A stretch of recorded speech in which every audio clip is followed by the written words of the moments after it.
القارعة ما القارعة وما أدراك ما القارعة يوم يكون الناس كالفراش المبثوث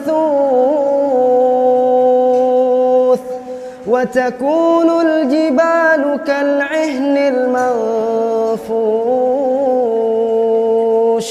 فأما من ثقلت موازينه فهو في عيشة راضية وأما من خفت موازينه فأمه هاوية وما أدراك ما هي نار حامية. بسم الله الرحمن الرحيم.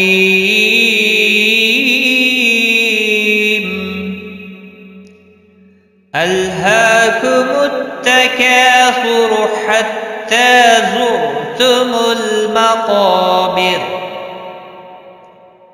كلا سوف تعلمون ثم كلا سوف تعلمون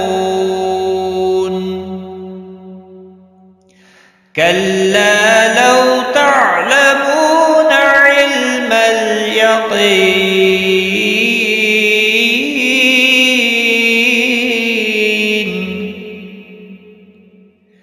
لترون الجحيم ثم لترونها عين اليقين